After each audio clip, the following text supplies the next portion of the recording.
Hello guys, अस्सलाम वालेकुम, नमस्कार, आदाब। हमारे चैनल सबा यूट्यूबर्स में आप सबका वेलकम। दोस्तों, आप सबका हमारे चैनल पर स्वागत है। अगर आपको हमारी कहानियाँ अच्छी लगे तो प्लीज़ चैनल को लाइक, शेयर एवं सब्सक्राइब करना ना भूलें। धन्यवाद। हम अपनी कहानी की आगाज़ करते हैं, प्रस्तुत करते हैं हम अपनी कहानी। स्वाति आज बेड पर लेटी पड़ी थी। उसे महीने के उन दिनों में न जाने क्या हो जाता था। पूरे शरीर में सुस्ती, चक्कर आना, ये सब तो आम बात हो जाती। ऊपर से उसे चिड़चिड़न इतनी होती कि पूछो ही मत। आज स्वाति की ननद रेनू भी आने वाली है। वह स्वाति के पति नवीन से बड़ी है, इसलिए घर में उनकी ज़्यादा चलती थी। सासू माँ कमला जी भी अपनी बेटी की हर बात को तुरंत पूरा करती थी। दरवाजे की घंटी बजती है। रेनू दीदी मायके पहुंच गई हैं। अब शुरू होगा स्वाति की सासू माँ का पुत्री पुराण। कमला देवी चिल्लाते हुए स्वाति के कमरे में आती हैं और बड़बड़ाना शुरू कर देती हैं। बहू, क्या है ये सब? क्या यही संस्कार दिए हैं तुम्हारे माँ बाप ने? तुम्हें दिखता नहीं है? रेनू ननद आई हुई है, यहाँ बिस्तर मत तोड़ो। जाओ चाय नाश्ते का प्रबंध करो। बेचारी मेरी बेटी इतनी गर्मी में भी अपनी माँ से मिलने आ रही है और तुम्हें जरा सा भी लाज नहीं है? उठकर रेनू के पैर छू लो। हाय रे किस्मत, पता नहीं आजकल की बहुओं को बस अपने कमरे में घुसने का बहाना चाहिए। कहती हुई कमला देवी कमरे के दरवाजे पर पहुंची।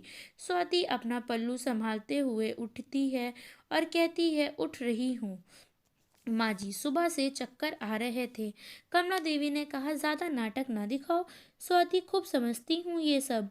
बहुओं के चोचले पर याद रखो, ये सब बहाने मेरे साथ नहीं चलेंगे। शाम तक दामाद जी भी आ जाएंगे। उठो, अब हद है। बिल्कुल स्वाति जान चुकी थी कि अब कुछ भी कहने का कोई फायदा नहीं होगा। सासू माँ वही समझेंगी जो वो समझना चाहती हैं। चलो छोड़ो, वह उठ ही जाती है। जैसे तैसे सिर पकड़े वह उठती है, सिर पर पल्लू रख कर बाहर आती है और रेनू दीदी के पैर छूती है। रेनू ने भी कोई कमी नहीं छोड़ी और ताने को एक बाण चला ही दिया। क्यों भाभी, नींद पर काबू नहीं रहता है क्या? मायका नहीं है तुम्हारा? 6 महीने हो गए तुम्हें अपने ससुराल में। अब तो समय में सोया जागा करो। वह चुपचाप सुनती रही, बोल भी क्या सकती थी। नई बहू को बोलने का अधिकार थोड़े ही होता है।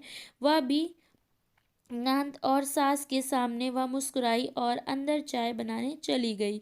वहां खड़ी रहकर भी क्या फायदा होता? चाय के बाद दोपहर का खाना भी उसे अकेले ही बनाना था, क्योंकि सासू माँ के अनुसार सिर्फ 2 रोटियां ही बढ़ानी थी। बाकी पालक पनीर, दही वड़ा, मेथी की सब्जी, दाल फ्राई, जीरा राइस, सलाद, पापड़, ये सब तो यूं ही बन जाते हैं। स्वाति के सिर में दर्द इतना था कि उसे दवाइयाँ लेनी ही पड़ रही थी। सब काम खत्म कर खाना पीना करा कर उसने रसोई साफ की और सीधे अपने कमरे में चली गई। कमरे में जाते ही बिस्तर पर गिर पड़ी। पर घर में ननद आ जाए और बहू अपने कमरे में सोती रहे, ये तो सास को कभी गवारा नहीं होता। कमला देवी फिर बड़बड़ाते हुए उसके कमरे में आ गई और बोली, शाम के लिए कुछ नाश्ता बना देना। विनोद जी, दामाद जी आने वाले हैं। बहू, सुनाना तुमने? सो मत जाना। चादर तान के मैं और रेनू यहीं पास के मार्केट में जा रही हूँ। जल्दी ही लौट आऊंगी। उसने उठकर दरवाज़ा बंद किया और वापस आकर लेट गई। सोचा कुछ देर आराम कर पकौड़े बना दूंगी, शाम की चाय के साथ ठीक रहेगा। जैसे ही उसकी आंखें लगी, तब से किसी ने डोरबेल बजाई। उसने देखा तो विनोद जी जीजा जी आए हुए थे। उसने दरवाज़ा खोला और अंदर चली आई। विनोद जी अंदर आए बैठे, फिर रेनू को आवाज़ दी तो स्वाति ने बताया वो माँ जी के साथ बाहर मार्केट गई हैं। विनोद ने कहा, आप क्यों अंदर छिप रही हैं? बाहर आ जाइए। ये पर्दा प्रथा माँ के सामने ही करिए। अभी ज़रूरी नहीं है। उसने मना किया नहीं, मैं यहीं ठीक हूँ, मैं चाय बना देती हूँ। विनोद जी ने कहा, चाय तो रोज ही पीते हैं, कुछ बेस्वाद सा हो गया है। आज तो कॉफ़ी पीने का मन हो रहा है। बिल्कुल फ्रेश कॉफ़ी? जी, मैं अभी बनाकर लाती हूँ। मैंने कहा। वो कॉफ़ी लेकर बाहर आई, सिर पर पल्लू और हाथों में ट्रे लिए उसने टेबल पर रखी और अंदर जाने लगी। तो विनोद जी ने कहा, लगता है कि आपको किसी ने बताया नहीं कि अपने से बड़ों के पैर छूने चाहिए। वह वापस आई और पैर छूने के लिए झुकी। तो विनोद जी ने उसके पीठ पर हाथ फेरते हुए कहा, खुश रहिए हमेशा। अपनी पीठ पर हाथों का स्पर्श पाते हुए जीवा झिझक गई और तुरंत पीछे हटी और अंदर चली गई। उसे कुछ ठीक नहीं लगा। यूं विनोद का उसकी पीठ पर हाथ फेरना, उसने सोचा शायद गलती से हाथ लग गया होगा। उसने पकौड़े के लिए प्याज काटना शुरू कर दिया। चलो फिर शाम के खाने में आलू पराठे भी बनाने थे, इसलिए उसने आलू उबालने के लिए रख दिए। नहीं तो सासू माँ आते ही उसे चार बातें फिर से सुनाएंगी। गैस ऑन कर दी, तभी अचानक उसे ऐसा लगा जैसे कोई पीछे खड़ा है। वह पलटी तो देखा पीछे विनोद जी खड़े थे। वह घबराहट में आंचल ठीक करते हुए लड़खड़ाते आवाज में पूछ बैठी, आप यहाँ? कुछ चाहिए आपको? बता दीजिए, मैं ले आती हूँ। विनोद मुस्कुराते हुए कहा। पास आ गया और बोला, नहीं, मैं तो बस देखने आया था कि क्या चल रहा है। और बताइए, कैसा चल रहा है ससुराल में? नवीन आपको खुश तो रखता है? बात करते करते विनोद ने अपने हाथों को बढ़ाकर उसकी कलाई को पकड़ लिया। उसने झट से हाथ पीछे खींच लिया। उसे समझ में आ गया था कि इस आदमी के इरादे नेक नहीं हैं। वो फिर से बोले, वैसे नवीन आपको कैसे खुश रखेगा? दिन भर तो ऑफिस में ही रहता है, ऊपर से उसके यूं टूर आए दिन। उसे कहीं ना कहीं जाना ही होता है। पर हमें देखिए, हमें एक बार कोई मुस्कुरा कर कह तो दे, जरा रुक जाइए। आज तो हमारे पैरों की इतनी हिम्मत ही नहीं कि वो बाहर का रुख भी करे। यकीन ना हो तो आप ही कहकर देख लीजिए। जिस वक्त आप बोलेंगी, मैं यहाँ से कदम भी नहीं हिलाऊंगा। कुकर अपने अंदर उबलते आलू की गर्मी को बर्दाश्त नहीं कर पा रहा था और सीटी देने के लिए व्याकुल था। ठीक उसी तरह उसका दिल भी उबाल मार रहा था।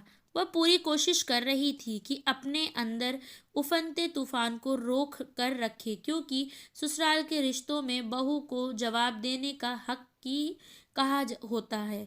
फिर भी वह रुखे शब्दों में बोल पड़ी, जी मुझे कोई शौक नहीं है किसी को रोकने का।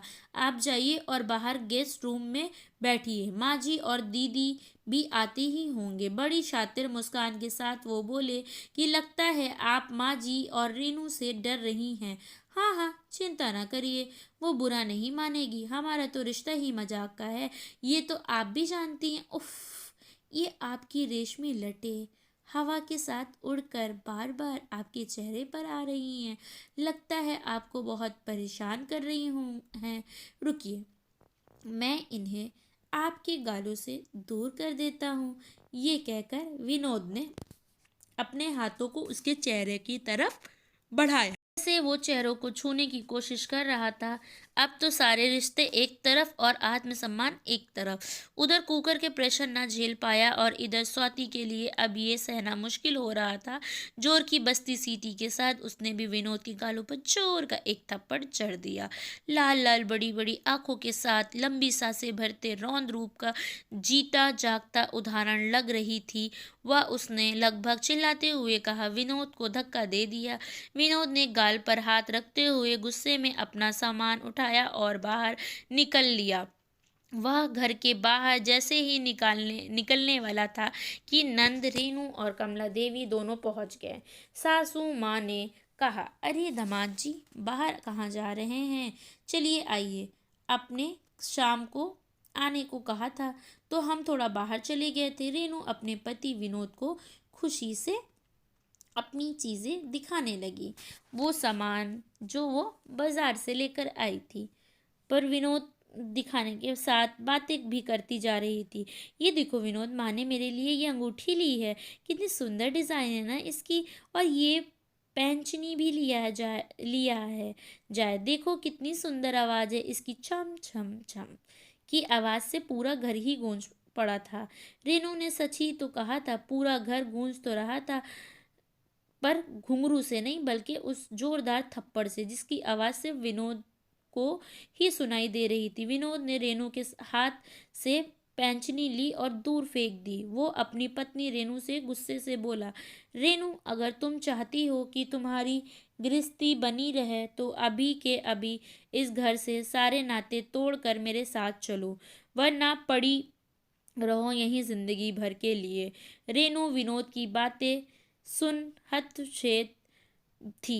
उसने विनोद से पूछा, आखिर हुआ क्या है? आप ऐसी बातें क्यों कर रहे हो? कमला जी की भी सांस अटक सी गई। बेटी का घर उजड़ने के नाम से ही उनकी चिंता बढ़ गई। वो हाथ जोड़ कर अपने दामाद विनोद से कहने लगी, अगर कुछ गलती हुई है तो हमसे बताइए बेटा जी। आप कुछ कहेंगे तो ही पता चलेगा ना, ज़रूरी ये स्वाति ने ही कुछ किया होगा। अभी नादान है, बुरा मत मानिए। आप आइए न, बैठिए, मैं अभी चाय बनवाती हूँ। नहीं पीनी मुझे चाय? उसके हाथ का कुछ छूना भी पाप है मेरे लिए। पता नहीं नवीन ने क्या देखकर पसंद किया था। न इस औरत को न बात करने का ढंग है, न कोई सलीका है। इसके माँ बाप ने कुछ नहीं सिखाया। कहाँ से ढूंढ लाई हैं आप ऐसी गिरी हुई औरत को? आपको पता भी है इसने क्या किया है? मुझे बहाने से अपने पास बुलाया और उल्टी सीधी बातें करने लगी। मैंने इसे समझाया कि ऐसी वाहियात बातें मुझसे मत करो, तो इससे इतना गुस्सा आया कि इसने मुझे तमाचा जड़ दिया। हाय राम, क्यों री? स्वाति, दिखा दी अपना तूने अपनी औकात। निकल बाहर। कहाँ मुंह छुपाए बैठी है? कमला देवी ने बिना कुछ जाने स्वाति पर चिल्लाना शुरू कर दिया। दोनों माँ बेटी का पारा 7वें आसमान पर चढ़ गया था। वह दोनों गुस्से से फुफकारती उसकी कमरे में आई। पहले ननद रेनू अंदर गई और खींचकर उसे बाहर ले आई। बिना सच जाने ही उन्होंने उसे गुनाहगार साबित कर दिया और उस पर हाथ उठाने ही वाली थी। ऐन वक्त पर उसने भी हाथ पकड़कर रोक दिया और कहा, मेरी कोई गलती नहीं थी दीदी, इन्होंने ही मेरे साथ बदतमीजी करने की कोशिश की थी। ये अपनी मर्यादा भूल चुके थे तो मैंने इन्हें याद दिला दी। रेनू को अपने पति का अपमान बर्दाश्त नहीं हुआ। उसने विनोद से कहा, सुनिए जरा, जोर से पकड़िए इसे, अभी मैं इसके होश ठिकाने लगाती हूँ। माँ, ये पकड़ो मेरा दुपट्टा और कस कर बांध दो उसे। बहुत घमंड है ना अपनी सुंदरता पर? आज इस चेहरे का वो हाल करूंगी कि आईना देखकर ये खुद भी डर जाएगी। एक तो चोरी, ऊपर से सीना चोरी। स्वाति निर्दोष होने की गवाही देती रही पर कोई सुनने वाला नहीं था। सासू माँ ने दुपट्टा पकड़ तो लिया पर दुविधा में पड़ गई। वह भी पूरी आस भरी निगाह से उनकी तरफ देख रही थी। सासू माँ उसके निर्दोष आंखों को अच्छी तरह पढ़ रही थी, पर माँ का कलेजा क्या करता। माँ को तो अपने ही बच्चे हमेशा सही लगते हैं। वो डगमगाते कदमों से धीरे धीरे स्वाति की तरफ बढ़ रही थी। तभी उसके पति नवीन घर पहुंच गए। उन्होंने देखा कि उसके जीजा जी ने उसके पत्नी के दोनों हाथों को कसकर पकड़ा है और उसकी दीदी उसका पूरा साथ दे रही है। यह सब तमाशा देख नवीन सकपकाते सकते में आ गया और विनोद को दूसरी तरफ ढकेलते हुए स्वाति के हाथों को दुपट्टे के बंधन से मुक्त किया और उसे अपनी तरफ करते हुए गुस्से में कहा, माँ, ये क्या हो रहा है? ये सब दीदी और जीजा जी क्या कर रहे थे? माँ, आप खड़ी होकर इनका साथ दे रही थी। यही करते हो आप लोग मेरी गैर मौजूदगी में? हिम्मत कैसे हुई आपकी जीजा जी, जो आप मेरी पत्नी को ऐसे बंधक बनाए खड़े हैं? कमला देवी अवाक सी खड़ी रह गई और रेनू ने खींचते हुए कहा, वाह भाई, पत्नी प्रेम में इतना बह गए हो कि कुछ और नहीं दिखता। तभी उसके पति नवीन घर पहुंच गए। उन्होंने देखा कि उसके जीजा जी ने उसके पत्नी के दोनों हाथों को कसकर पकड़ा और उसकी दीदी उसका पूरा साथ दे रही थी। यह सब तमाशा देख नवीन एकदम बौरा सा गया। उसे कुछ समझ न आया और वो अपनी माँ को बोल रहा था, ये सब क्या हो रहा है माँ? क्यों ऐसा आप लोग कर रहे हो? सब दीदी और जीजा जी ही कर रहे थे। माँ, आप खड़ी होकर इनका साथ दे रही थी। यही करते हो आप लोग मेरी गैर मौजूदगी में? हिम्मत कैसे हुई आपकी मेरी पत्नी को बंधक बनाने की? कमला देवी बहुत परेशान थी और वो कुछ ना बोल पाई अपने बेटे के सामने। उन्हें लगा कि अगर मैं ऐसा कुछ बोलूँगी तो नवीन को बुरा लगेगा। इसने इतनी गिरी हुई हरकत की है मेरे पति के साथ। तुम्हें पता भी है भाई, तुम अपनी पत्नी की तरफदारी कर रहे हो। नवीन बोला, क्यों?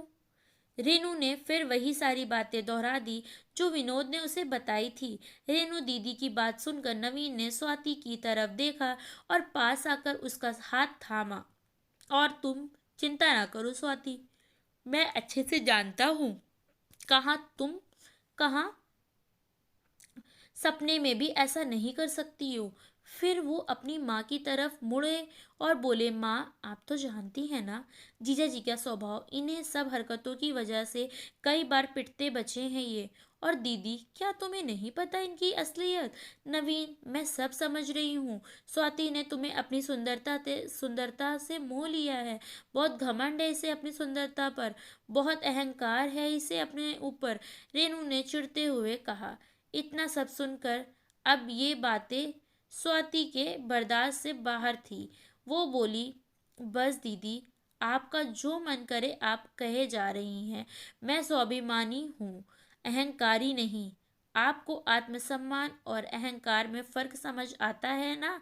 मैं बताती हूँ आपको। अहंकारी वो होता है जो अपनी प्रत्येक चीज को पर घमंड करता है, उन्हें ही श्रेष्ठ हम समझता है और दूसरों की चीजों को तुच्छ या हीन। जैसे ही आप अपने पति के बारे में सोचती हैं, कई ऐब होने के बाद भी यही आपके लिए सौपारी हैं, और अपने अहंकार की वजह से ही आप अकर्मात्मक होती जा रही हैं।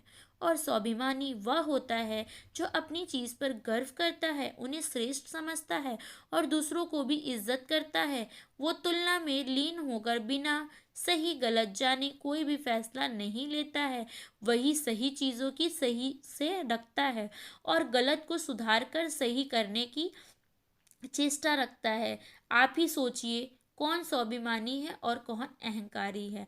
आपने तो सच तक जानने की कोशिश नहीं की और नतीजे पर आ पहुंची। इनसे पूछिए ये क्यों आए थे किचन में, पैर छूने की शिकायत कर मेरी पीठ को छू रहे थे।